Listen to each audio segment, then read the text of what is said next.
Tonight on Public Access Live, my guest is none other than YouTube's Chef Kingston. That's right, comedian Shawn Singleton is here, and that interview starts in 3, 2, 1.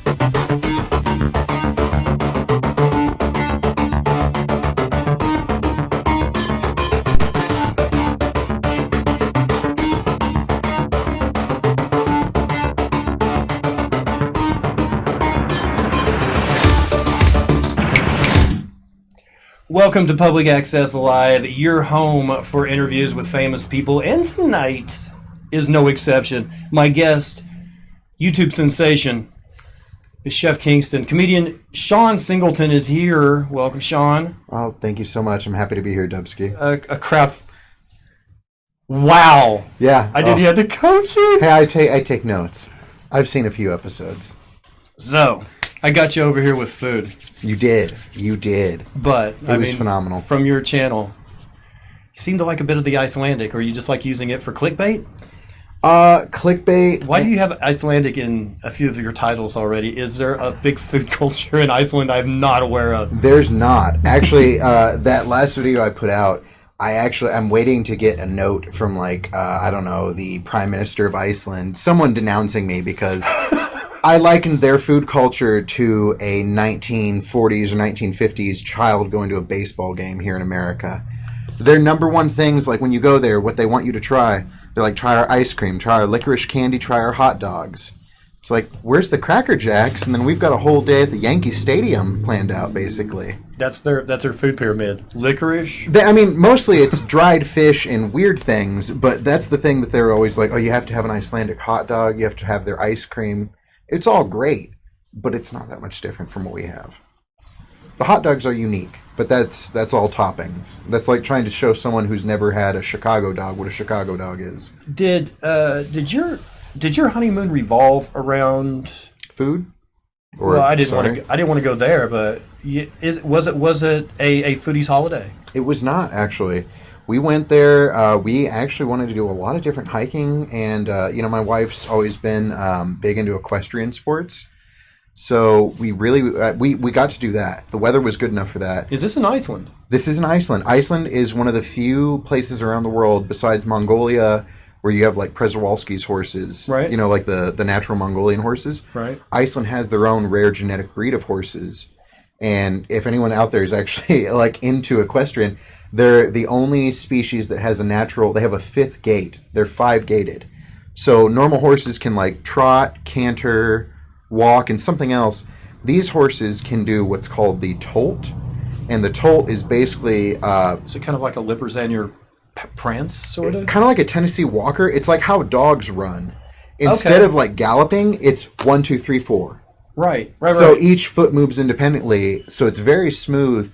I likened it. It's basically like riding an ATV or a four-wheeler. They're kind of strict about their policies. They're like, you can't bring a dog into Iceland, right? You can't bring stuff that you've worn in your own barn, or you can't bring anything that's contacted another. They don't. What is the word? I snuck a tree frog in. Well, yeah, they don't vaccinate any of their horses. So, like, if you brought something in, their horses are the same. I never thought about their animals. I know it's like a geological paradise. You can have hot springs and glaciers in the same place. We got to check that out. 1 foot on the European shelf, 1 foot on the North American shelf. We didn't do that, but yeah. It's actually the only place where the North Atlantic mountain ridge rises above sea level. Yep. Is Iceland.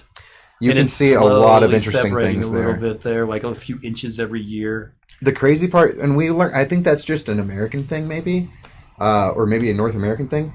We learned there, and even in Ireland, nobody really drives anywhere. Like, we had plans to go on this ice cavern tour that was like, it was 3 hours around the island. The whole island's the size of the state of Indiana. It's not huge. So to go 3 hours was not bad by our standards. It would be, 3 hours in a car here, you could make it to like St. Louis or Kansas City almost. You'd make it to Kansas City, not St. Louis. St. Louis is 6 hours. Yeah, you could make it to Kansas City. How was Ireland? Ireland was wonderful. I liked it more than Iceland. I've never heard a book called The Great Chefs of Ireland, and again, I've never seen a book called The Great Chefs of Iceland. So you're going to have to tell me, other than the Guinness, maybe if they soaked all their bangers in Guinness, maybe then. But I mean, what was there?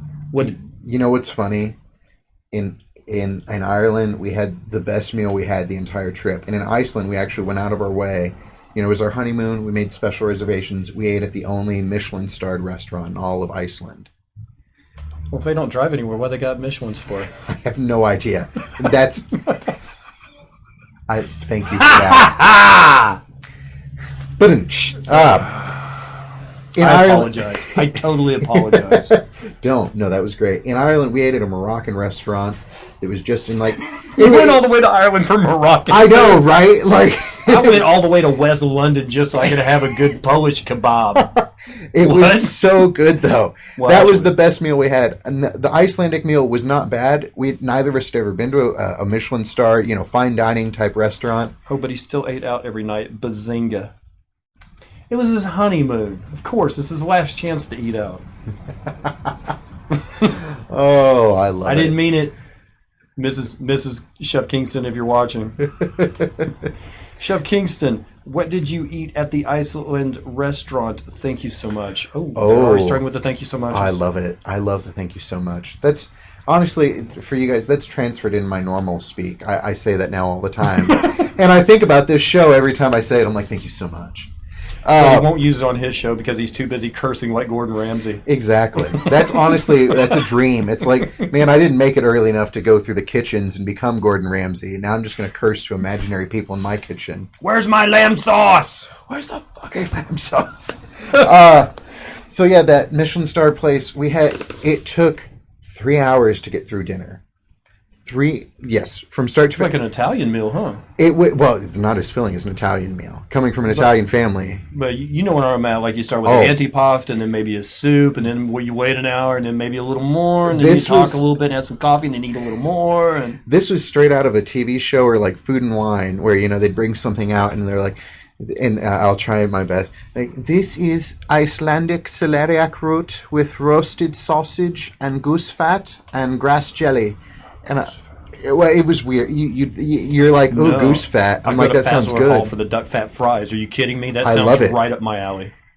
It was not as I was expecting. I watched Chef's Table on Netflix, and I'm like, this is going to challenge my concept of what food is. That's what I wanted out of it. I'm like, I know. At the end of the day, you can go to a nice restaurant, and if you put in the effort and the time, you can recreate most things. Yeah. I expect from a Michelin star restaurant something that it's like, I will never come close to this. It's challenging my concept of food. Okay, I'm part of a community called OTSS. For those of you who don't know, I'm part of a community called Only the Strong Survive. And one of the things we're constantly talking about, one of the little lines that we're always putting in our Discord is, where is my lamb sauce? So you're an instant hit. In the past couple months, I've had so many variants of lamb sauce. Did you ever...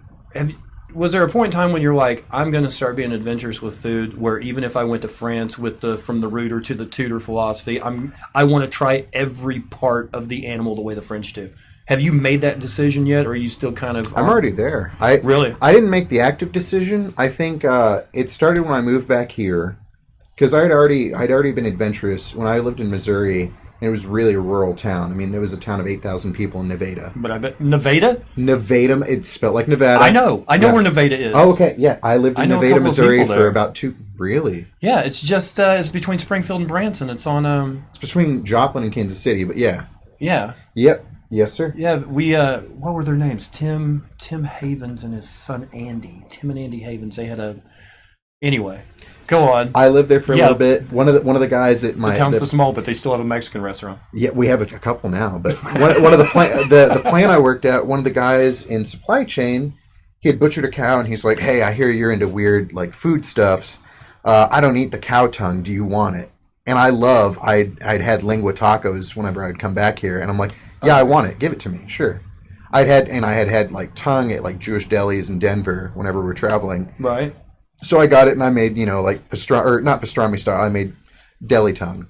I made it with an Asian flair. I added some Vietnamese spices to it when I was brining it, but so like a little ginger and a little something. A little star anise, a little Thai chili. So a little hot and a little sweet. A little hot and a little sweet, some spices to it. So I was still keeping in the. You guys are so lucky. You get the food porn at the beginning of the show. Bring it. But I mean, even now, I'll go to Tacos Don Francisco, and I only get the weird meats. And I mean weird meats in the best way possible. If you're watching and you work at Don Francisco, I love your restaurant, but I only get the bouche and the tripe and the lingua. I only eat tongue. I only eat the small intestine, and I only eat the pig stomach. The tripe is actually small intestine. Is it? It's basically like chitlins. It's a chitlin taco. It sounds terrible. Does it? It sounds grosser than it is. I can take anything other than bitter when it comes to my protein. Oh, then you can eat it. I don't want beef that has any kind of sugar in it. I don't like. I can have like sweet chicken, like if you have orange chicken or something like that. Right. Sweet and chicken goes together. Sweet and pork I like. Sweet and beef. Sweet and beef, not my thing. Well, the I can eat anything, but preferably is what I'm saying. My preference. I've been trying to tell Zach Amon too. I'm like, I'm taking there's so many comedians that I'm like, we're going to tacos together before a show because it's cheap, and I'm like, I'm going to take you on this adventure with me. It's like Aladdin. Like I can show you the world. I hope so. The tripe, I'm simple. I go to Rio Verde. Oh, okay. No, the tripe is it's this ultimate consistency contrast where you have like the soft tortilla and the tripe is fried super crispy. It's like a pork rind taco with cilantro, onion, and lime. So it like contrasts the fat and like the crispiness. Oh my god, we're moving way too fast for one person out there. Could he go back to the menu from the I'm sorry, to the menu from the Iceland place, yes, please? I am super interested in that. Thank you so much. So yeah, it starts out with a couple different appetizers. I mean, you're looking at stuff that's like dried, for lack of a better term, dried fish jerky. It's cod that's been dehydrated down to jerky chew consistency. And then they've created a dust with that, and they throw it onto like grass crackers.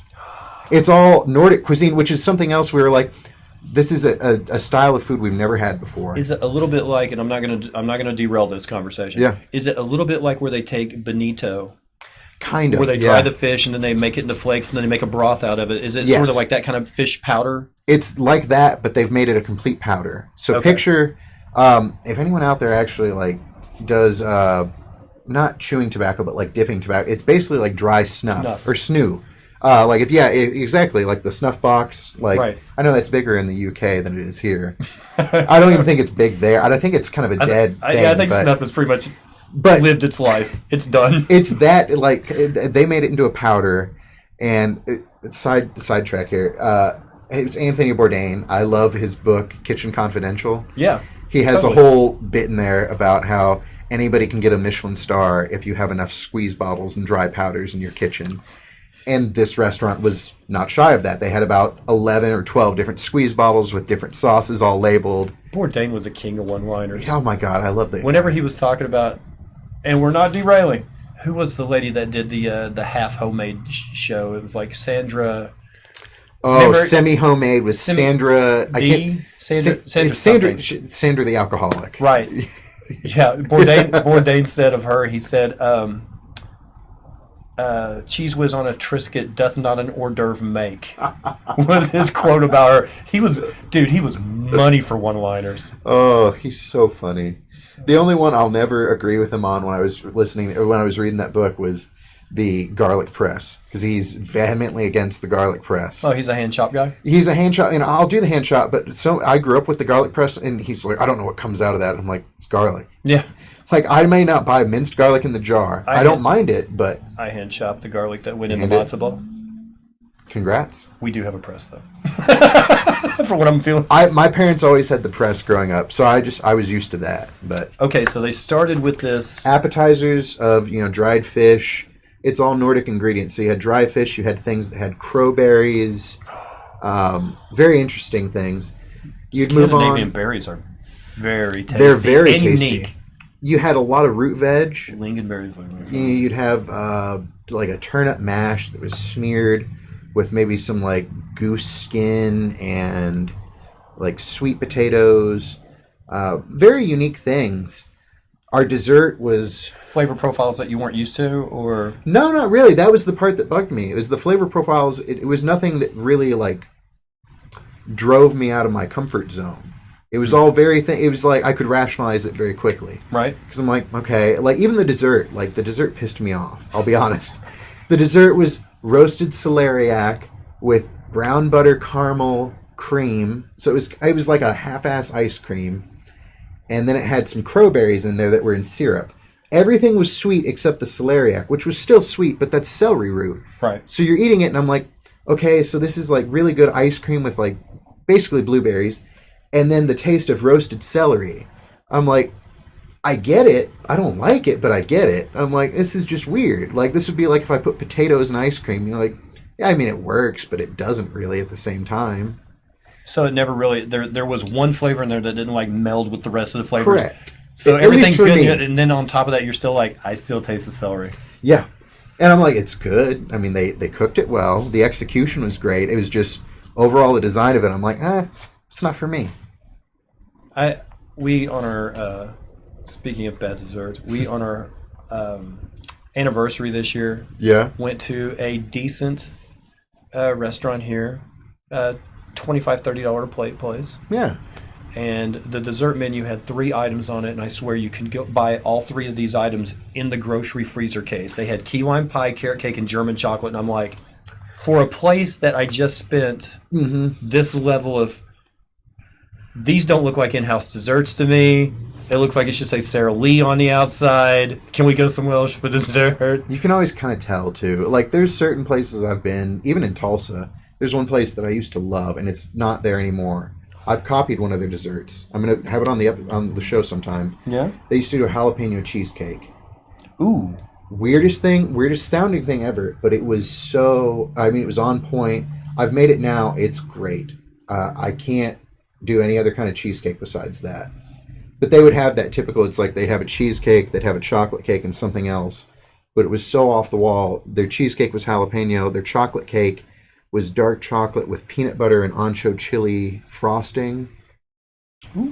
Yeah, it was. I like chocolate and chili. It challenged. It was like you'd eat it and you're like, this is weird, but I like it. Like, that was the kind of thing I expected. Spicy chocolate's good. And that's not even that unusual anymore. But it's like, these are the things I expected from the Michelin place.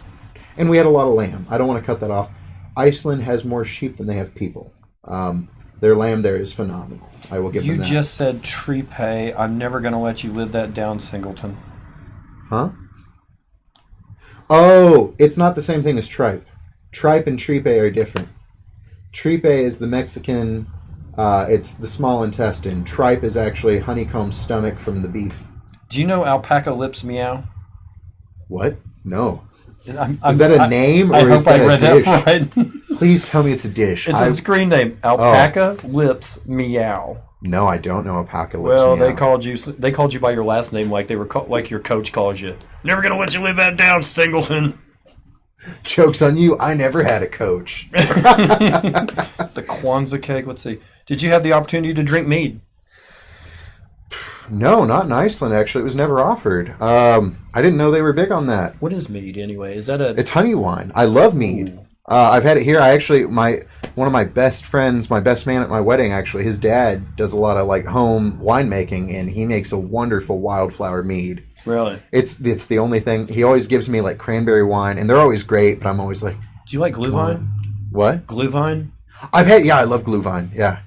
You like it? In the wintertime, yeah, when it's super cold outside, have a little red wine steeped with a cinnamon stick in it, and a little star anise, and it's so a good. little mulled wine, yes. Have you ever seen it's like Viking blood? It comes in like a clay finished bottle. No. It's a Glühwein thing. Pre-made, like you don't have to do it yourself on a... It's mead with like red wine and honey and spices. It's really good. And it's like 15% alcohol, which you can't complain at that. I'm not regretting your hair at all. I've got an own owner. Oh no. Let's see. There is mead offered at one of the breweries by the shop. Oh, Mojo. Okay. We are right now, like me and Landry were talking today, what used to be an industrial park where my shop is now in the heart of what will be known probably in no less than a year from now as the Tulsa Brewery District, because I'm a block away from we were there first, but I'm a block away from Marshall's, Cabin Boys, the beer garden that they're going to put in. Oh, okay, yeah. Renaissance is right over here. Yeah. Like, it's definitely turned into the brewery district. And apparently, Mojo says There's a mead offered at one of those places. Ooh, Oh, you were at Renaissance last night. Do they have a mead on tap or? I didn't see a mead on tap, but I also was not paying attention that much to the beer. I couldn't either. If I had to actually sit up there and talk crap, well, I had everything pre-wrote. Well, I had everything pre-written.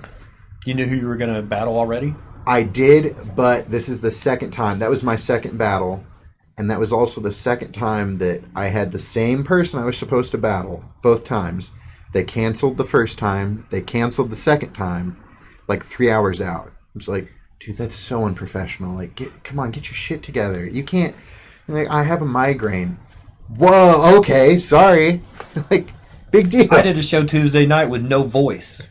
I whispered into a microphone for 5 to 7 minutes because that's all I could do. And then begged the host to kill me. It's a roast battle, too. It's like, you're going to stand on stage and have people call you a fat ass for like 15 minutes a pop. Like, it doesn't matter if you feel good. What makes you think they're going to go straight for the fat jokes? Well, for me, that was just kind of all they had. It seemed like it was that or like, you're so nice. I'm like, is this a burn? Like, thank you. You're so nice. And then some kind of bad effect after that? It was like, you're too nice. That's a thing. It probably would be. What was your... I mean, there were places you found along the way. Oh, yeah. On your honeymoon, but was there things that you went specifically, like the Guinness Brewery? The Guinness, the Jameson. We went to... Jameson. Oh, yeah. Are they next to each other? So, like, somewhere in the middle, you can have an Irish car bomb? No. Oh, sorry. Sorry, people in Ireland. You definitely don't order that there. But, yeah, I just drink so much Guinness there because it's so unusual to see it on tap here, or at least to have it be good on tap here. It's not that unusual, but... Is there a difference? I noticed the difference, yes. So... It seems like it has, like, kind of a... Whenever I've drinking it, which is just here... Yeah. Kind of a smoky flavor to it. A little smoky, but you also get kind of a copper penny taste. Yeah. You don't get that at all there. And the difference, and I noticed this because when you go through the Guinness tour, they give you a free, Guinness. Obviously, like most breweries, you get a free beer. Their option was you can either have it on the top, like when you're done with the tour, it's like this rooftop view. It's the highest point in Dublin, or like the second highest point in Dublin. You can see all around 360 degrees. There's a bar. Oh, nice. Or they will teach you how to pour the perfect pint of Guinness, and that's where you can redeem your ticket. I did mine there. My wife did hers at the top. She's like, I don't really care about that. I wanted to learn it. So was there a little bit of a head? Oh, God, yeah. Yeah, you have to wait a whole 122.3 seconds for the perfect Guinness pour. There's right angles to do it at. Yeah, they that sounds like the kind of trouble I go through to pour a cup of tea. I pour it and they're like, so you're going to pull it, and then when it gets like 3/4 full, you'll stop. And then you're going to push the handle forward. We're forward. You're good. You said since you said you got to pull it, we're all like you pull it, and then so the thing that threw me, he's like, and then you're going to push the handle forward. And then me being the engineering nerd, I'm like, well, what's the difference? And he's like, so when you pull it towards you, that's the nitrogen and the CO2 streams. When you push it away from you, it's only the CO2 stream. And I'm like, do you have to have separate taps for Guinness in this country? He's like, yeah. He's like, oh, are you from America? I'm like, yeah, I'm from like Oklahoma. Yeah. You couldn't tell? Yeehaw! He's like, oh, and he, quote verbatim, he's like, oh, yeah, that's why your Guinness tastes like piss. He's like, in Ireland and in most of Europe, he's like, you have to have a separate stream for it. He's like, in America, they tap it on with all the other beer kegs and the CO2 distribution system. He's like, here, you have to have nitrogen and CO2 just for the Guinness. He's like, and then for all the other beers you have a whole separate carbonation system for it. What were the glasses like that it was served in? Same type of glasses. The tulip glasses. The glasses didn't make a huge difference. Well, I know, but the typical shape that's kind of narrow and then it kind of balloons up to the top. And then comes, yeah. A pint? Yep. That's a pint by order of the Queen. Right. And you're in Ireland. So, exactly. Yeah, I know. So, would they still have Queen's pints there? Their pints... It probably doesn't have the stamp on the side, does it? Because they don't give a shit about the Queen anymore. Don't. It doesn't have the stamp on the side, but it's still like, even like I went to Costco the other night and I bought a case of Guinness. If you're going to celebrate St. Patrick's Day, go to a wholesale store because I paid basically a little over $1 a pint for Guinness. Really? it was $24.99 for a 24-pack of Guinness. And I mean, pint. They're like the 14.9 fluid ounce things, which is, I don't think that's quite an imperial pint, but I know it's not a real pint by American standards either. The beer info was mind-blowing. Did you have some type of seafood in Ireland? I heard it is really good. So they're, surprisingly for being an island, they're not that big on seafood. I'll tell you what I had that blew me away, and it's all I can find. It's an Ireland specialty. And if you have UK viewers, please prove me wrong. Oh, we have UK viewers. Oh, I know you do. The drunk food. You know, we have Taco Bell. We have shit food in America. Oh, what, like 3 a.m. food? The pub food, yeah. Because, like, my wife and I, we'd go to pubs, or pubs, as they call them, and, like, we'd walk, because you'd walk everywhere in Dublin. I think we drove our car, like, 2 days.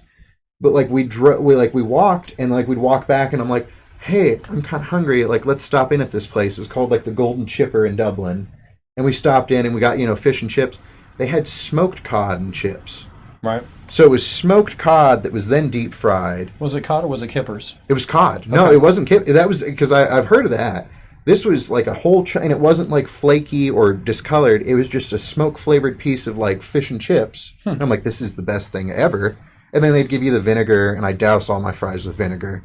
And I mean the thick cut chips. See, if I had a food truck, I'd do bite-sized fish and chips and bite-sized schnitzel. Oh, that'd be good. Just a little bit eaten. After that smoked cod and chips ruined me. Because now it's like I still love fried fish, but after that I'm like, I can't.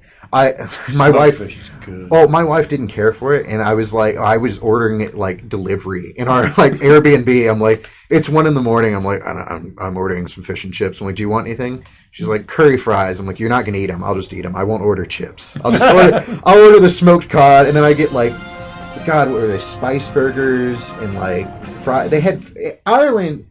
America gets so much shit for having fried food and unhealthy things. Right. Ireland and the UK, oh my God, you guys will deep fry anything. Conquer, I heard that. Thank you so much for being subscribed. 12 months? You've been subscribed 12 months? A year? Thank you so much, Agent Conquer. Appreciate it. You get the 1 year badge, man. You earned it. Thank you so much. I appreciate you. Let's see, would you ever take a group on a food tour? That would be so cool. Oh yeah, that'd be a blast. The one I want to do, and not to make a global warming joke, I guess we got to do it soon. I'd love to go to New Orleans and do a food tour. New Orleans? I've heard a lot of people actually say that's the food capital of America. A lot of like chefs' opinions. They're like, that's like really one of the most unique places you can go in the country for like different variations of food. Diversity wise, I think probably the most was Chicago. I could see Chicago. Now I've been to Chicago. I've never been to New York. I've never been to LA. But Chicago, I mean, you can have a whole lot of different options there. I think Chicago, you have a better chance of experiencing a lot of different ethnic food cultures without the possibility of dying for being in the wrong side of town. I'm not kidding. Like in New York, you could probably go to MacArthur Avenue and you're not going to get hassled by Italians, but you could probably go to Chinatown and not have anybody talk to you, right? And never get fed. Yep. You know what I mean? They're like, oh, yeah. we're just gonna ignore this guy until he leaves, assuming that we don't speak the same language as he does, because he's talking to us in English and we perfectly understand him. But we're gonna sit over here and play with our barrel full of frogs in front of our storefront because, he's not one of us. I mean, Chicago seemed like it didn't matter where we went in Chicago. You could always get an Italian beef anywhere, which is the best invention ever. Thank you so much, Philadelphia. Thank you for the Philly cheesesteak. Chicago one-upped you by putting an Italian sausage right in the middle of it. Yeah. Oh, it's so good. Yeah, they did. Oh. We went to Philly last summer. Yeah. My wife was doing one of her med school exams there. I'm getting full just listening to this. I spent a whole day, because she was gone. It was an 8-hour test, so I spent the whole day in South Philly in the Italian neighborhoods, just walking around. I went to both the two contested cheesesteak places. Pat's King of Steaks wins. If anyone's watching from Philadelphia. You like Pat's better than Gino's? Way better. Wait a minute, which one uses whiz and which one uses sliced? Both use whiz. You can order sliced or whiz. Okay. Yeah. So what were the locals ordering? Whiz is the traditional. Is it? I don't know if that's the local thing, but that's the original. See, it bothers me when I go down here to Fat Phillies and it says right on the menu, Angus beef, peppers, onions, mushrooms, and whiz. I don't want to see that on the menu. And whiz. So you know what I mean? The peppers and the mushrooms aren't like I've never been to Fat Phillies yet. I always go to Steak Stuffers at 51st Memorial. I can't do the liquid cheese. I'd rather go to Charlie's at the mall. That's the real one though. I They're all know. from Philly too. That's the thing. But the thing I like about Fat Phillies is they can season up. They have like these little round hash browns. yeah. Oh, that sounds good. And they season them with like garlic salt and seasoning salts. Yeah. So I went to that place going, I want to try your Philly, and left there talking about how good their tots were, which isn't a good sign for your place when everybody's talking about your side item. You're gonna eat your tots. Yeah. Let's see what we got here. Drunk food is amazing. Thank you, Mr. Eze. I'm not really sure what part of England Eze's from. I think he might be from around Liverpool. I think he might be Merseyside. I'm not sure. It's Scottish that deep fry everything. He wanted to correct you. I'm sorry. He said try a deep fried creme egg, like a Cadbury's egg, but deep fried. I would love that. They didn't Or have a the Mars desserts. bar. I've heard they didn't have the desserts. They had like the deep fried bangers. They had deep fried everything, and then they had every version of chip. You know, curry chip, garlic chip, which I expected to be different. It was just chips covered in essentially ranch dressing. Had you been to Europe before? I'd never been overseas before. No, that was my first time. Did they have a selection of sausages wherever you went? Like, did you get to try like a currywurst or a? No, I didn't try currywurst. I know I've heard of currywurst. I didn't try one though. I'm eager. Ooh. I'm eager to try that. It sounds good. Yeah. There's so much stuff that there's so much more I could do. Even with Ireland, and my dad will still send me stuff. He's like, "Did you guys go here?" I'm like, "No." I mean, we honestly We're back already. I'm like, we spent like 5 days in Dublin. We spent 7 total. Only 2 of which, one was all travel, and then the other one we went to like the Cliffs of Moher. Okay. And we had people telling us that was the same thing I learned of Europe. They're like, "You drove 3.5 hours each way by car? That's a 2-day trip." I'm like, "What? No."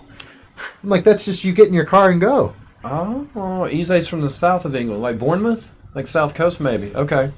How did Iceland happen? Was it a dream destination? That was actually my wife's suggestion.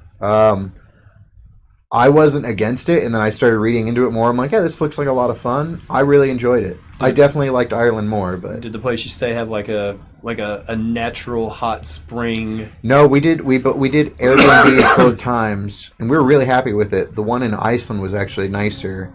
It actually had guitars on the wall. It was kind of crazy. It was someone's apartment, like an extra apartment, and it came furnished, had Wi-Fi, like there was a PS3 in there, and like a couple different guitars. I'm like, this is great. It had a kitchen, so What are you going to do for the honeymoon, baby? I'm covered. I got video games, I got music, and I've got food. Were you going to do something while we were here? we cooked in one night, but man, the groceries in Iceland are outrageous. Did they have like a market or will they have Like a Aldi's? store? No, Aldi's is German, but they do have it in England. They have it. It's called Bonus, and that's the Icelandic Superstore. Okay. It's the weirdest logo ever. If you Google it, I shit you not, it Bonus? is. It's called Bonus, and their mascot is a pig, but the pig's kind of like wobbly-eyed. It looks like it's getting. I'm not kidding. Looks like it's getting the bone in the. It's a pig that's getting porked. Yeah, let's put it that way. Hi Nutella. Thank you for watching. Appreciate it. It's a real weird logo, and you also learn real quick. We met a couple of the bartenders because we went over New Year's. Mm-hmm. We met an American bartender, and like he was chatting us up. And he's like, he's like, I've lived here like 3 years. I don't speak a lick of Icelandic. I'm like, really? You can get by with that? He's like, yeah. He's like, I've learned a couple phrases. He's like, you know what phrase I've never learned here? I'm like, what? He's like, please and or thank you. I'm like, are they kind of? He's like, yeah, they're really rude. He's like, you know, when you're in America and you wait for an elevator and it's kind of like, oh, please go ahead. He's like, no, it's get out of my way, like shoving. We learned that in the grocery store, you know, like if you're not standing like this close to someone, and that is true. Americans have Somebody will get right in between. We have a larger personal, yeah. They just, or it's like, instead of saying, excuse me, I need to get there, they just grab your shopping cart and throw it out of the way and like grab what they need and move on with their life. There's no, pardon me, excuse me. And fights don't break out, so somehow they're better off being rude than we are. Because, I mean, you do that in America, fight breaks out, but it doesn't there. And I guess if everybody's rude, it works. It's a very weird country, I mean, in a weird in a good way. They have like no economic disparity. Ireland, had a lot of like homeless people. Okay. Iceland did not. Iceland, from what we could read, like 97% of the population believes they're all in the same economic class. There's no poor, rich, or middle class. You're just Icelandic. And it was like they have no crime, and it's like, oh, they don't have any guns. They're like, no, they're more well armed than most Americans. So are the Swiss. Which is crazy to think about, because it's like, how do you have like no? It's just it baffled me. It was like you have no economic disparity. You have way more guns. You have no crime. It was great. I can't think of a reason for that. It didn't make sense. Did you find anything that while you were over there, you're like, this is going to make a great episode of Chef Kingston? The Icelandic hot dogs. That's it? I did that one. Honestly, have you thought about ways of like home smoking fish? Because I know there's. I know it's tough. I had an uncle that did it, but he had an old fridge. Yeah, and he would cold smoke. Like porcelain lined, one of these old steel box fridges from the 1950s, and he would straight out. He lived outside of Branson in a town called Hollister. Yeah. Okay, so he was pulling right out of, what is that? The Caney? No, not the Caney River. What's that river that runs through? Anyway, I'm actually going there at the end of the month. I'm going to Roaring River. Okay, well, as you leave Branson, as you're crossing over the water to go into Hollister, he lived like right down there, and he would just like fresh trout fish and just hang them up in this old fridge that he had. Cold smoke them. Yeah. Oh, that'd be great. But I don't know how you would do it. I've seen people like pretty much charcoal a piece of wood till it was smoking, but not ember. Yep. And then put their fish on a rack underneath like a stainless steel, like a bain marie cover or something. I've seen that, but I wouldn't know how you'd smoke fish in a house. So the way the best way, and this is the bastardization I can see. Gordon Ramsay actually has a video on his YouTube page. It's like him and one of the guys from Top Gear. And the Top Gear, and this is outlandish. The Top Gear guy drops off an old like 60s era Beetle, and they use that to smoke fish in. But all you essentially need is you need to have your combustion chamber separate from your smoking area. So like, let's say the cheapest way to do this, buy a trash can, something that you can cut the hole in the trash can lid with, sawdust, and a dryer tube. And what you're going to do is you're going to fill it with sawdust. You're going to ignite a little smolder of sawdust and put it back in the chamber. Mm-hmm. You put that in your trash can. You cut a hole. You put the dryer tube to that, and then you're going to pipe the dryer tube to wherever your smoking area is. Let's say you use normal. This sounds like MacGyver bong. Well, we all learn things in college. Some of them are legal, some of them are not. You pipe it to wherever you're hanging your fish. Like let's say you use your normal smoker. I've got a boiler, like water smoker. Okay. Yeah. So I could pipe that in underneath, and all you're doing is you're transferring the smoke, but without any of the heat, because you've removed the heat source so much by distance. That's how you cold smoke. That's the best way to do it, because you'll do it at about room temp. Do you find that the more your love of food has equated to a never-ending supply of kitchen gadgets? Oh God, yeah. I try and limit it. Have you made it to the egg yet? Oh, the green egg? Yeah. Have you made it to that yet? My boss uses a green egg, and I don't.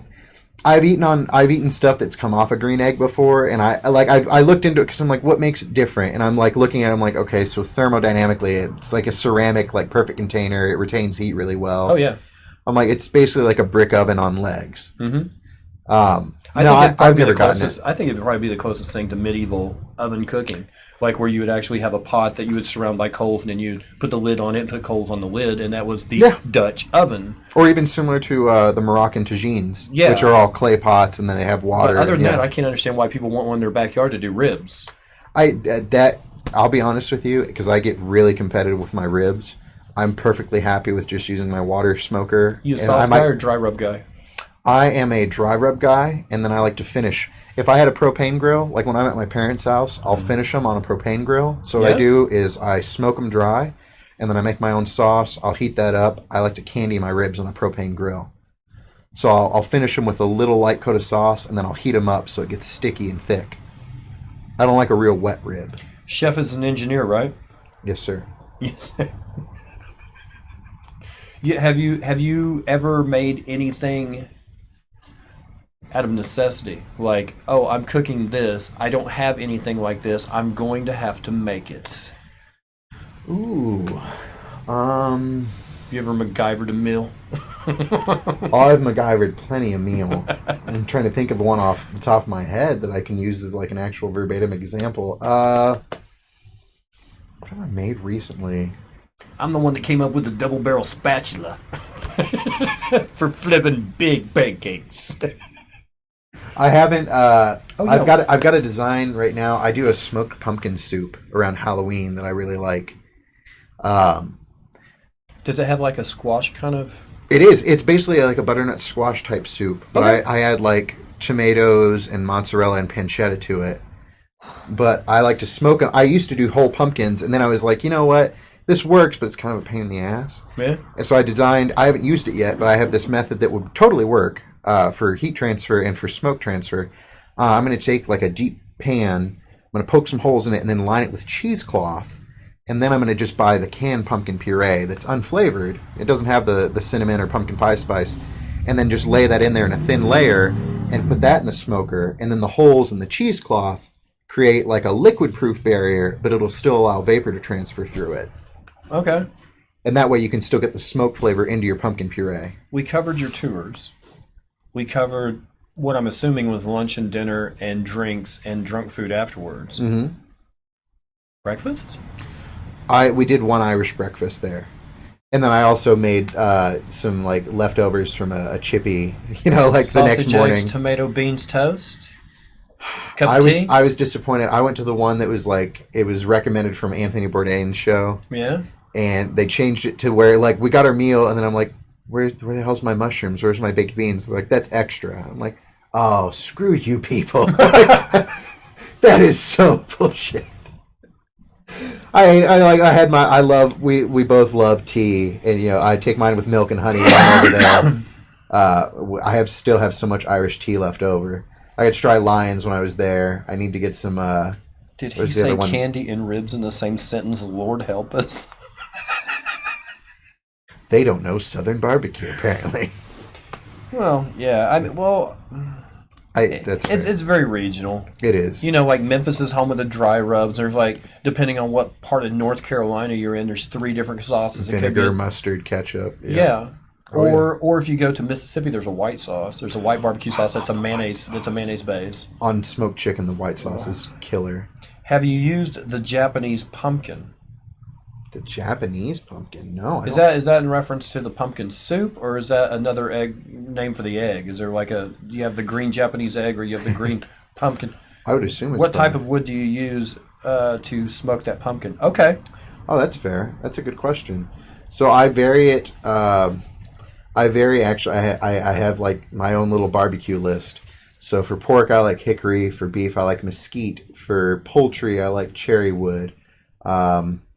For the pumpkin, I believe I did some hickory with that. That's kind of my general go-to one, is hickory. And then I generally will, since I have the double smoker, I'll use charcoal and then I throw soaked wood chips in there. So I generally buy Kingsford that's made with apple wood. So it's an apple charcoal and then I add hickory to that. So I use apple and hickory. Kombucha. Oh, God. Japanese pumpkin. Oh, sorry. I thought you said kombucha. No. No, kombucha. No, I've never had kombucha. I've never had those. I've heard that name before. Just because I love, if you guys have never watched that, Samurai Gourmet on Netflix, it's solid. Is it? It's an all-sub. It's actually based off a manga or something.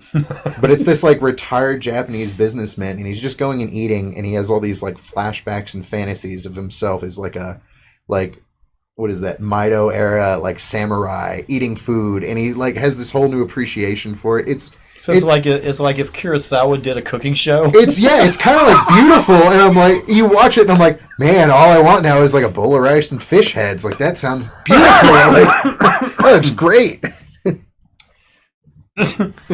See, I like the Texas version of barbecue. I do too. I mean, basically, this is how they season their meat: salt, pepper, and either post oak, mesquite, or pecan. Yep. That's it. And they don't put sauce on the table because they don't have any reason to cover it up. It's all simple, yeah. Yeah, it's like if you put sauce on the table in a Texas barbecue, and none of them spell it BBQ, it's all BARBECUE. It's all barbecue, and it's from these old German families that moved to Texas and had butcher shops and smokehouses. And, oh, yeah. and they don't. You ask them for sauce, they're like, "What are we trying to cover up? The meat's done. It's all in the smoke." I'm your bold Chex Mix kind of guy, and I like that. But I've never been one where I'm like, I'm gonna let the ingredients speak for themselves. Unless everything's really fresh, it's kind of like I like my flavors. My favorite barbecue place in town is Burn Co., and I love it because of the sausages. Really? Oh my god, the lava sausage. I was actually wanting to do a couple episodes back. Super hot link. It's a super hot with like cheese and like herbs in it. It's really good. It's really rich and fatty. I love it. I was going to make like a 5-pound ring of sausage, and I was going to have my friend on there with me, and it was going to be like we were going to make it, and then it was going to be like a food challenge that we both had to eat, 2.5 pounds of sausage. You have the attachment to I do, yeah. So it's like a food grinder, but you also have like so it's not for the stand mixer. I got this when I was in Missouri because they have all the deer processing crap there. I bought, it was cheaper than an electrical grinder. I bought you can stuff it with 10 pounds of sausage meat. Where do you get it's a your sausage casing? Stuffer. Casings you can find in, what is that place called? So you link your own sausage. I've done it before. I've not made bangers yet. I've got a recipe that I devised. I just haven't made it yet. What makes a banger? What makes a sausage a banger? Just spices. I mean, it's kind of... it's a flavor profile. Yeah, I mean, it's... Because to me, a banger is almost like a breakfast sausage, but it's a little bit more unique, and it comes in a link, and it's fatter than our sausage links. Our sausage links we use here are either caseless or they're going to be sheep intestine, so they're a lot looser. Right. Whereas the bangers you get UK and Irish style, they're actually made with a pork casing, so it looks more like a bratwurst. It's wider. And most of our breakfast sausage uses sage as a flavor. Exactly. Right? And they've got some sage, but they're also going to have stuff that's kind of like breadcrumb, a little bit of dried mushroom. It's going to have more umami notes to it. I like it a lot more. Our breakfast sausage bores the crap out of me.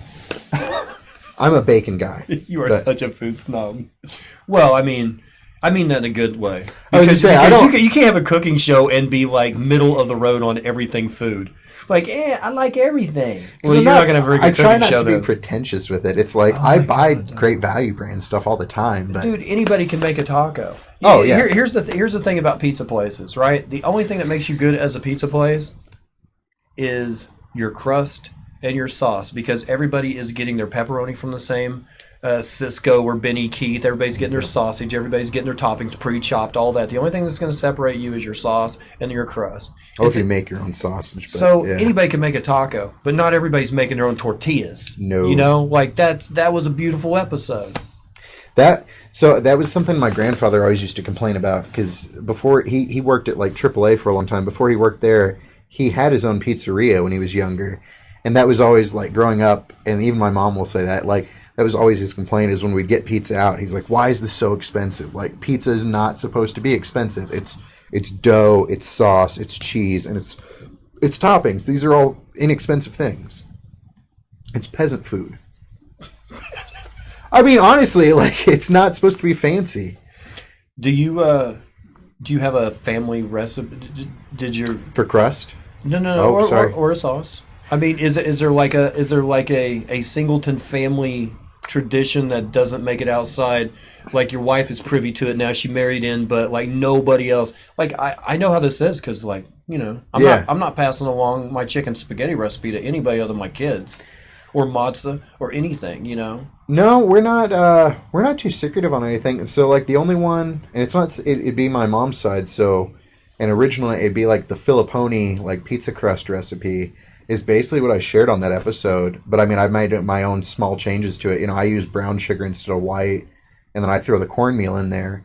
But other than that, like, it's essentially my grandfather's recipe. Like, I've got the handwritten notes that I scanned into the computer and I like saved, and I referenced, because I went through the whole 9 yards of like, I was researching pizza for like a solid week and a half. I'm like, I need to know like what are typical weight ratios that I need to achieve. What's the basic hydration level for? And you did just a basic pizza. I did a marguerite, right? Yeah, because I'm like, I just want to do a simple thing. I want to feature the crust, basil, a little piece of sauce, and was it?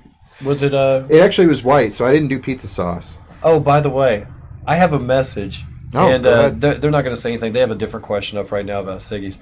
But I just wanted you to know, my sister right now is currently screwing herself because of you. Why? Because you said anybody that likes white sauce on a pizza can go fuck themselves. So she's been doing it ever since. You know what? I had one. And by the way, I like a little Alfredo on my pizza every once in a while. So now I guess I'm going to have to go give it to myself.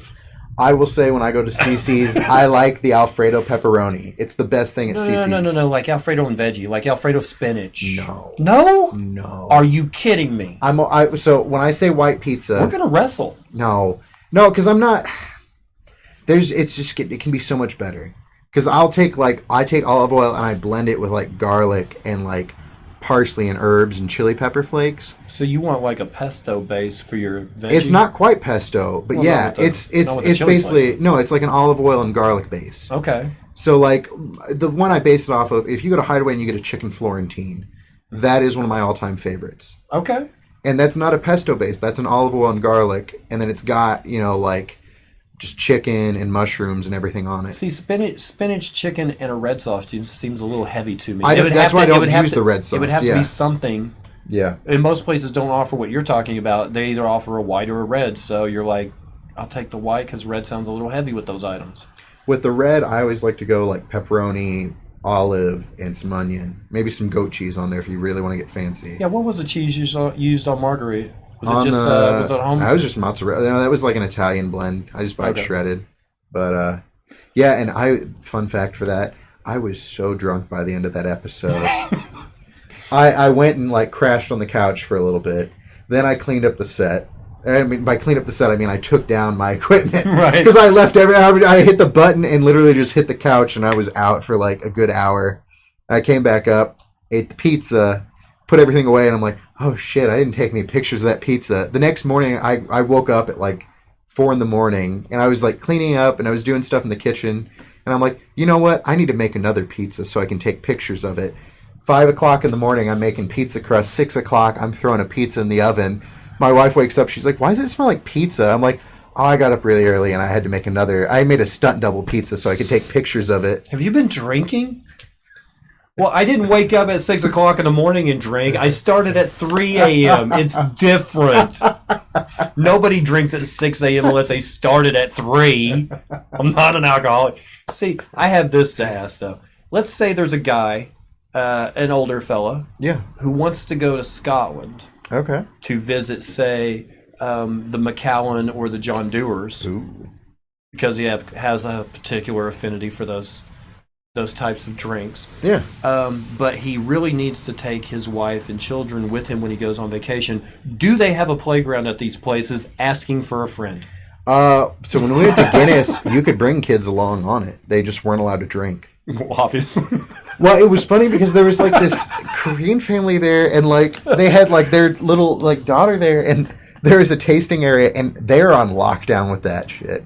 Like, she held up the glass to her daughter's like nose, and like, ma'am, you cannot let her drink that. She's like, she's just smelling it. Even then, I want to be like, I mean, why are you gonna let your kids smell the beer? That seems a little odd, but whatever. But yeah, they have that on lockdown, but they'll let you bring them along. Locally, we used to have a place called Leah's Pizza that used lamb meat ground very fine on their pizzas. Ooh, that sounds phenomenal. Yeah, Leah's hasn't been around in a long time. We used to have a lot of places. We had a place called Crystal's Pizza over at 21st and Sheridan. And basically, it was like Chuck E. Cheese before Chuck E. Cheese. You could go in and get a half-ass pizza. Wasn't great, wasn't wonderful, but there was a theater room at the back of this place that ran nothing but old Disney cartoons and old... Seriously, there was a cartoon theater that... Awesome. Yeah. Oh, that sounds It was at the great. other end from Casa Bonita. We had Shotgun Sam's. We had a place called Applegate's Landing that specialized in pizza. And get this, apple cider. That was their... It's kind of like when you go to Charlie's at the mall and you can get a Philly, you can get like a cheesesteak and a lemonade. It was like, it really doesn't go together, right? But it was their niche. You know, hey, if you're in the mood for a pizza and some hot apple cider, we got you covered. It's like, what the hell are you people thinking? Just do the pizza right and people will show back up. Don't remind me of Casa Bonita. Dude, I missed that. My family shut that place down. What? Okay. I've got family from Pennsylvania, and they can eat. Wait, what part of Pennsylvania? Hershey. Okay. Around Lebanon County. So my Italian side, they immigrated to Pittsburgh. So around that area. Yeah. So these people would like their skillet that they would fry up meat. It was like huge, and their canned goods, like we buy like a little can of green beans, well they're buying like these massive. They Right. could eat. So they came down here to visit. My dad's like sister, brother-in-law, and their 4 kids. They had that flag up on the table so much at Casa Bonita. They finally came out and they're like, "We don't have any more food. You have to go. We're out of sopapillas. We're out of Oh chips. my We're out of God. everything. Please leave." They closed down That's Casa. crazy. An all-you-can-eat place got put to shame that night by these people, and they were all fit. I'm not talking like heavies. Oh yeah. I mean, they burn it off. But seriously, That's awesome. see, I don't always have to have authentic. I like crap. Oh, that because I mean, people. I ate ponchos. Oh no. Yes. Okay. Sometimes you're in the mood for Mexican food. Sometimes you're in the mood for crap American Mexican food. And if you're in that mood, if you're ready to spend the next day and a half on a toilet, go to ponchos. That's what it was. It was diarrhea on a plate. We got that new one opening up right down the street here. What one? It's on like 11th. A new ponchos? It's It used to be where like Angela's Wings and Fish was. It's like between Harvard and Yale on 11th, I think. Are you? Oh, I'm not kidding. Yeah, it's like a blue and white building. I know exactly. That's where gonna be you're a Ponchos now. Ooh. Yeah. Would you like some more I coffee? appreciate that. Thank you. Yeah. Yeah, that's gonna be a Ponchos. See, I need that for whenever I've had too much cheese, and I'm kind of plugged up, and I need something to like clear out the pipes. I need ponchos. Man, Casa Bonita was like a nostalgic, because it was like me and all my friends went there in high school, and we all planned, it was like, okay, for high school graduation, this will be our dinner night, and then it was closed our senior year, and because it wasn't great food, it was just being a South Park fan and being the fact that it was like one of 3 locations in the country, and it was in Tulsa. I'm like, this is great. Like, it's a really cool location. The food's not bad. It was fairly cheap for what you got. You can still have Casa Bonita food anytime you want. Are you talking frozen food or something? No. Where? Denver? No. What? Casa Bonita was the restaurant. Yes. They opened a fast food franchise called Taco Bueno. Oh, God. Bueno is Casa Bonita Corporation. You were kidding me right now. No. Casa Bonita Corporation started Taco Bueno. Every time you go to Bueno, you're having Casa Bonita food. They're going out of business. B, I tried their street tacos, and I know why. They were Yeah. awful. besides the muchacho, and even that's not great. I have a whole bit that I have in my it's not. I don't have a set, but it's like one of the bits I've written was just talking so much smack on Taco Bueno. It was like the punchline. It just knowing. I mean, when you go to a fast food restaurant, nobody wants a salad. That's why Taco Bell is surviving, and the people at Taco Bueno are failing. They did have a good chicken salad, but the only reason I ordered it at Bueno was because of the dressing they used. And whenever they discontinued that dressing, I quit getting the salad. They had a cilantro ranch that was amazing. That sounds good. You can put fresh cilantro on you can put fresh cilantro on my arm. I'll sit here and eat it on camera. I don't care. I love that flavor. You know, there's like, it's like a genetic thing. There's certain people that when they eat cilantro, a lot of people hate it because to them it tastes like soap. What? I'm not kidding. There is a whole faction of people that like they don't have the gene that allows them to taste cilantro as it is. So to them it just tastes like a soap bar, and they're like, I hate cilantro. Like I don't put it on anything. I've heard people say that, but I just thought it's a genetic thing. It's like a genetic, just like lactose intolerance. It's always kind of like it passes along. Like there's a genetic marker for cilantro. Which is one of the weirdest things. It's like we can't cure cancer, but we can find out if you're genetically predisposed to liking cilantro. Well, here we eat a lot more of the leaf, whereas over in Europe they use the coriander seed more. Which is just cumin. Yeah, I mean it's all just different parts of the plant. Was there like one specific flavor profile when you were in Europe that you were like, didn't care for? Or? No, that you couldn't wait to get back so to duplicate it here. Because I love British baking show. When I see the kind of things they throw together, it's like, rhubarb and this and that, and I'm like, I'll try that. We don't have that here. We had jams we bought there, and we brought them back with us because there was one we had that was a rhubarb, raspberry, and rose compote. Oh, that was and then there was a blackberry, lime, and gin. See, I like really subtle flavors too. I like pear or lichtenberry. Oh, those are great. I'm always a rhubarb. I've been a rhubarb, and that's always like a non-traditional flavor for a kid. Like the first time I had rhubarb, it was at like Marie Callender's, and I'm like, this is a flavor? Like this is the best fruit ever. Do you go out to White River? at all? Yes. White River Fish Market? Yeah, oh yeah. Have you ever had anything out of their case?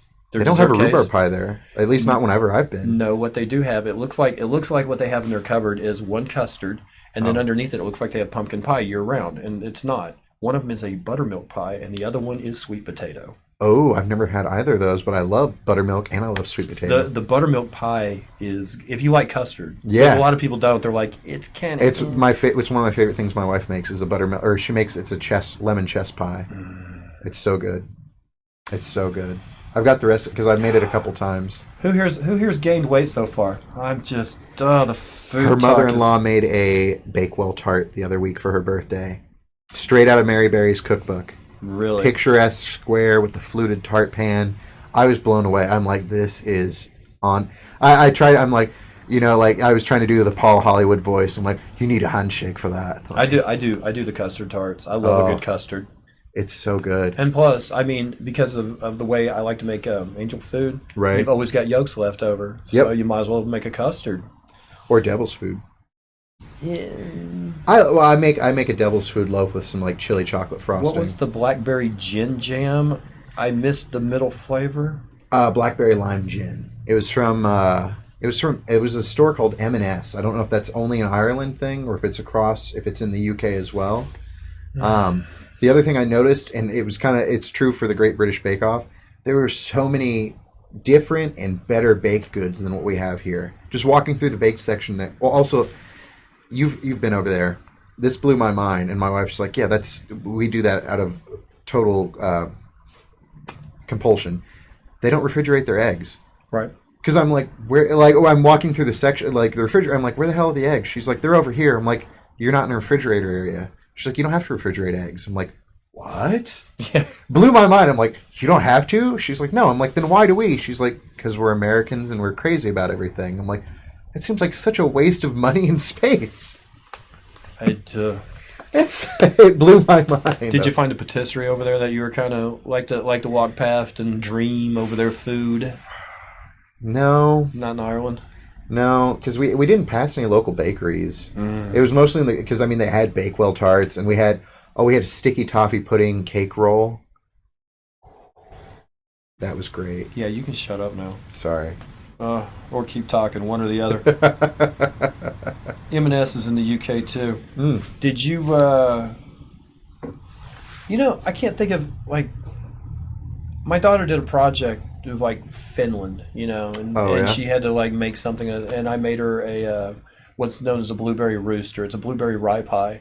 That's rye pie. Yeah, and it's. So what do you mean by rye pie? Rye flour instead of. Oh, okay, in the pie crust itself. Yeah. Oh, that sounds interesting. So it was because that's traditional to Finland. A little harder. I can't think of Iceland or Ireland. I can't think of a bread or a dessert or anything that's attributed to soda bread. Would be soda Ireland. bread. I've made soda bread. Then I do know one. That's so stupidly easy to make. Oh my god! You do a lot of breads? I've been trying to get more into breads. Is it something that you've had to experiment with for an upcoming? No, not necessarily. I'm going to make ciabatta on it one time on my episode because that's the only one that I've perfected, or at least to my standards. It's just hard to make because that's Paul Hollywood's recipe I use. I can never get them to rise that much. And everyone I've talked to that's tried that recipe, they're like, yeah, it just doesn't. I'm like, his are always that thick, and mine never get above maybe an inch and a half. I want to try from the British baking show. I want to try the English muffins. Oh, you gotta have a griddle. A couple of my friends made that, and they said it was challenging but not impossible. I did the shiktorta. Ooh, the 20-layer griddle cake. I did that. How was it? It's good.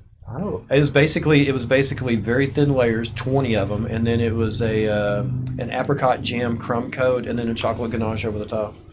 Is what I did around the holidays. It's now 2 years in a row. My mother-in-law has made, and I just love saying the name. And it's like Klockenkaka or something. It's like because she'll say it, and I'm always like, I'm sorry, what did you make again? I'm a grown man, but I still giggled at that one. Klockenkaka. It's like the almond ring cake where they're progressively smaller rings.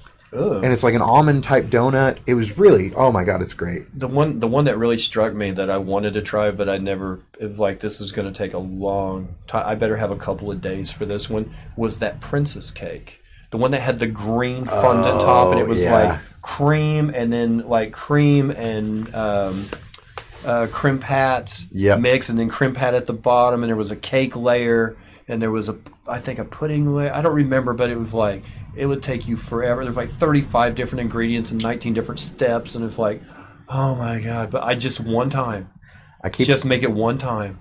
I keep waiting. My wife and one of our friends are going to have a night or an afternoon where they make. It's not going to be this weekend or next, but they want to do the entremet round. And because they like, my wife wants to make the honeybee cake. Is that like batch baking? Is that like, or is that actually making mini cakes? So no, the entremet. I don't know. It's like one of the last seasons on Netflix right now. It's the one. It's always got like a mere gloss icing over it. It'll be kind of a square cake. Oh, okay. I think his name was Steven. He lost. The last one was the little guy who every week didn't think he was good enough. He ended up winning the whole thing. Yes. Okay. It's that guy. It's that season. He was so. It was the first time Hollywood gave out a handshake after the showstopper, and he's like, "This is perfect." And the guy's like, "Really?" I love that guy. Partly because he's like a PhD in physics, but also because he was so humble and just like nervous and like he was awesome. He's got the goods. He was so great. But it was that season they do the entremet because it's like him and like 2 or 3 other people. Someone had a honey cake. The one guy who I think he got kicked out that episode, but he had this beautiful like black galaxy mirror frosting. It was incredible. Almond cake, creme sakaka, Klockenkaka, creme sakaka. Is that right? It looks familiar. Yeah, it looks similar. Okay. Have you watched a cooking show on Netflix called Nailed It? Nailed It is an affront to cooking shows, but it's done in such a good way. I haven't seen it yet. No. Nailed It? No. It's like 3 amateur bakers who have no kitchen skills, and they just have to get as close as they possibly can to the project. Basically they come out with this is what it's supposed to look like, and it will never be close. But after they unveil it, they always go, "Nailed it," and it's like not even close. It's a satirical look at a cooking show, I think. Yeah. But it's actually really judged, and it's. You wouldn't want to eat anything from that show. I'm just saying. My practice is like whenever I watch Chopped is I might write it down or I'll just in my head I'll like hit pause and I'm like, okay, what would I do? Like with those ingredients. I had a weird bachelor party. So all my friends came over, not that weird. Not that kind of weird. All my friends came over and they brought I made the cake the hooker jumped out of. Because I'm a chef. Well, it was kind of like when I described it to people, they're like, so you had to make lunch for like 7 guys on your bachelor party? I'm like, it was fun though. Like they each brought over a secret ingredient and they gave me like 30 minutes. And it was like a timed, it was weird. Oh my God. Because the ingredients were terrible. They were the worst things ever. I had someone bring over a bag of burgers from Brahms. I had someone bring a jar of caviar. Cactus leaves, nopales. What else did someone bring? Someone brought a bag of potatoes, 2 pounds of bacon. And I want to say that was it. Maybe someone else brought bread or something. And what did you end up making? It was the dumbest thing ever because I was sweating bullets. And I'm like, whoever brought the bag of burgers really screwed me over on this. When he says bullets, he means scotch. Yeah. Well, beer that day. But yeah, I was just... I made like some sort of deconstructed like burger and fries meal where I made like a special sauce with the nopales. I did a quick pickle on the cactus. Then I blended it up to my own special sauce, made like a Thousand Island with cactus instead of normal cucumber pickles. I chopped the burgers, fried my own bacon, and then I toasted the buns, and then I did like a caviar on top layer, and then potatoes I mashed and like creamed. So I made like a deconstructed French fry. So I tried to make like little burger bites. It was weird. I had no direction with it. Questions are now closed because I've got 1% left on my... Oh.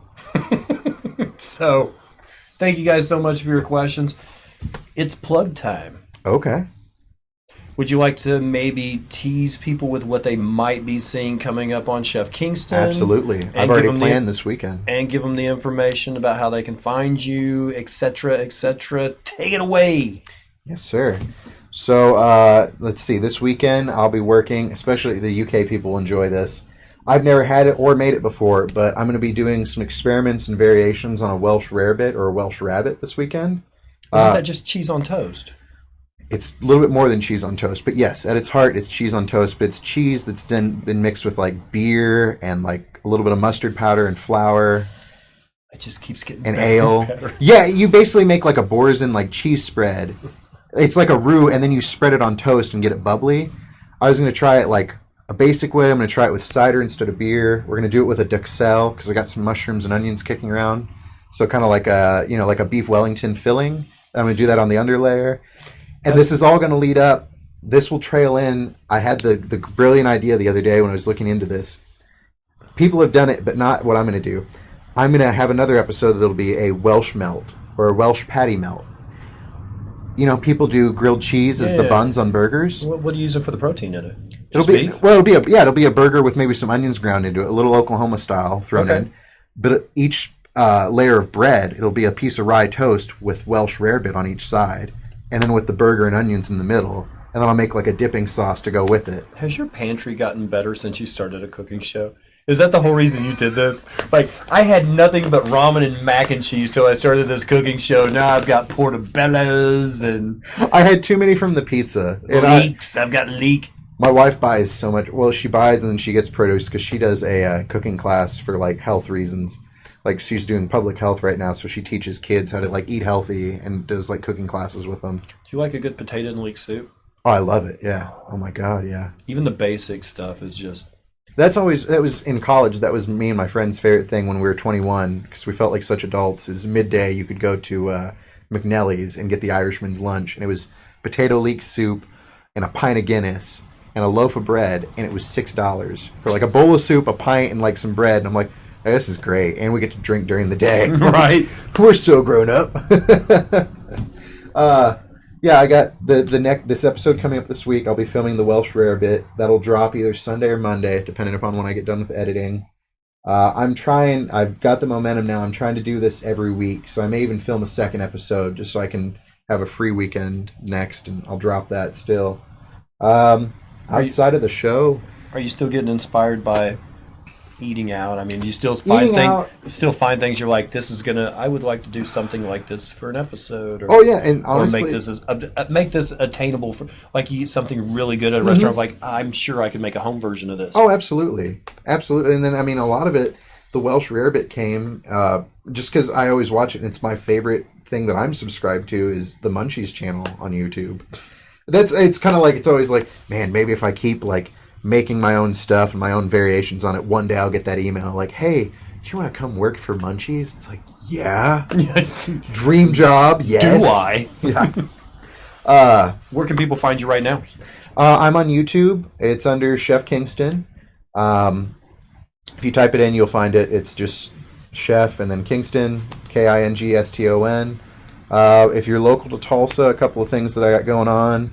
I recently just I'm now the new co-host of the VFW open mic every Wednesday night. I heard about that. Yeah, through a series of events. I hosted my first one solo this past Wednesday, but myself and Zach Amon, funny other comedian, we're doing that every Wednesday night. So if you're here in Tulsa, come on out. It's a great time. It's great to enjoy. It's great to try comedy if you've never done it before. And I don't think there would be a problem if people knew that maybe there was an app where they could find some of your videos in the future. Oh, absolutely. Soundstooth? Yeah, you could probably throw that out there. I'm more than happy to. That's another thing. One of the other local comedians has created his own app that is a entertainment network-based sharing system called Soundstooth. And that is, I think, out right now for Android users. I think it's still in beta testing for Apple. But that actually will have Chef Kingston on there. It's got a couple other things. It's got a lot of podcasts on it. It'll actually have Zach Amon's podcast, the co-host that I got with the VFW. And it could have some Public Access Live on there. It'll have some Public Access Live on there for sure. Absolutely. Other things, always check the schedule. I might be doing some improv at the Rabbit Hole. That's something I started, I think, since the last time I've been on here. I've been doing improv theater. It takes a certain kind of person to enjoy it. It takes a certain kind of person to do it. Anybody can be in the crowd, but the guy who's actually up there. You know why I enjoy improv so much? to see somebody try really hard to get you to say something? No. Like Jason did that night at Peter's. God. What were you supposed to be? It I was was supposed to be Donald Trump, and he was like Robert Mueller. Yeah. Something about he'd left the toilet seat up, I he was kept wearing a taking it sundress, and the clues were awful. I kept- and you were sitting there like, I don't know where you're going with this. I kept taking it to like pissing on my mother's face or something. I don't know what you're talking about. It was bad. I like it though because when I'm not doing stand-up, for stand-up I always put so much effort into it I have to prepare. For improv, I can just show up and try, and I might get some laughs out of it. And I'm like, oh, this is offsetting all the effort I put into stand-up, and I don't get laughs. I can half-ass it through improv and do decently, like pretty well at it. And it's fun. It helps me like further develop my creative side. It helps me develop acting skills and stuff. Is it helping you with Chef Kingston? Yeah, I think so a little bit. I would definitely say so. It definitely, I mean, it helps with Because there was the already a hosting. natural funny to Chef Kingston. I can't imagine you like, I'm gonna make this funny. You really can't. No, it's the hard part. I mean, like, you could make it comical. That's half the reason I introduced the drinking into it, because it's like, it helps me, and then I'm like, yeah, if I slip up, this is only going to be funnier. I love the apron. Oh, well, actually, I'm going to be trying a chef's coat next week. Zach actually dropped off some chef coat. Do you want a hat? I have a hat. Oh, you have a tote? I have a tie-dye hat that I made myself. I was at a tie-dye party. And I have a white tote that you can do whatever you want with. I got one, but I appreciate it. I do appreciate it. I think that'll be another signature touch. We were going to write. I was with someone that was going to write a sketch comedy. Oh, okay. A sketch for a comedy show, and it was basically going to be a television chef, and his co-host was going to be an over-energetic morning co-host that knew nothing about cooking, but was just very bubbly. Oh, that'd be great. And the chef was, of course, very sullen, and it was just. But we'd actually started make costumes, and wow. We'd bought a few things to do it. You were definitely you were advanced on that. Yeah, that was 20 years ago. Never happened. I gotcha. Instead, I started streaming on Twitch. Hey, this is enjoyable. Hi, everybody. You're welcome that I got lazy and didn't do that other thing. Now you got me. And him. All right. Speaking of sketch comedy, that's the only other thing I'll plug. I recently joined the Talk Show Incorporated crew. So, again, if you're in Tulsa, come out. It's most Sundays at the Nightingale Theater. Yeah, the next one's coming up March 24th. March 24th. So if you're in the 918, come out to the Nightingale Theater. Come see some sketches. Come see some talk show. It'll be a lot of fun. Great group of people. Shawn Singleton, thank you so much for being here again. Always a pleasure. Crowd Always. favorites. We will be right back in a few, and I don't know what we're doing. Tarkov, PUBG, something. But thank you guys for watching this portion of the show. We'll be right back. Go. Oh, that was a blast.